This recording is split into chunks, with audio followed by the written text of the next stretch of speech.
哪些食物我们需要避免？当你在咳嗽期间 ，OK， 肯定我们每次所讲的哈，记得吗？就是说含酒嘛哈，就是不要喝酒，暂时不要喝酒哦，卖酒的人就会骂我 ，OK。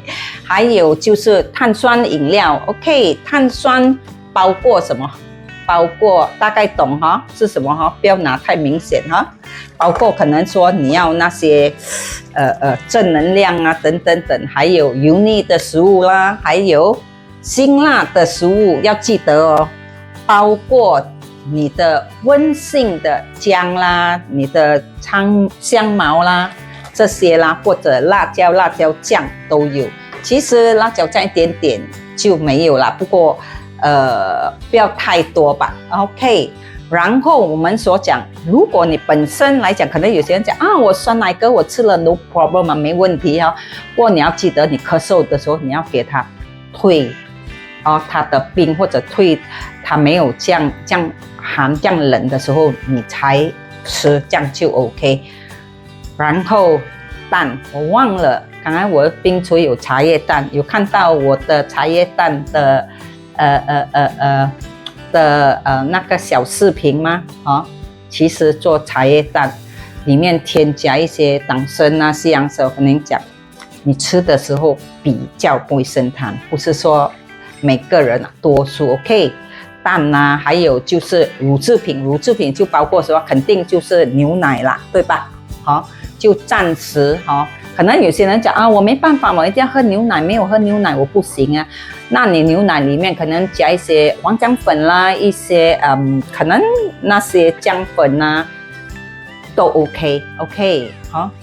然后我们再看一下，还有肯定的，我们所讲哇，这个我明天就 let go 了哈。那个卖 cake 店的人不懂会不会打我？OK。面包如果它是甜的，还有你的蛋糕甜的，它都会生痰。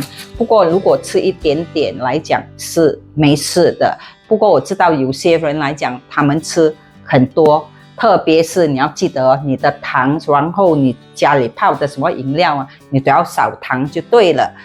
水果，我跟你讲，水果特别是柑橘类水果不要讲柠檬橙，我超爱橙，我每天都要1粒橙的。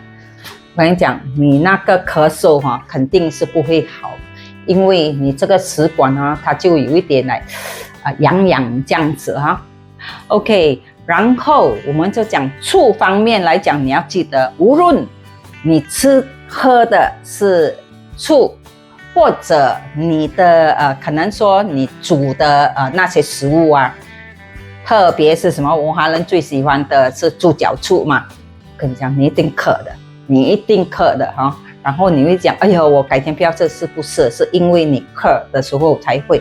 然后就是海鲜你看老师牺牲拿那个海鲜给你们这个虾我跟您讲这个黑胡椒又辣椒的。然后我跟我自己讲，哇，吃下去来讲就没有声音了。还有鸡肉，虽然我们讲说炸的鸡肉等等等，不过我跟您讲，无论你是蒸还是你去炸的鸡肉来讲，鸡肉本身这个老实讲是以中医的理论，不过有些医生会跟你讲，你什么东西不适合吃你就不吃吧OK。然后你要记得，如果你可以说吃的东西，哪些食物你吃的会咳嗽，最好我跟你讲，最少你要2个礼拜。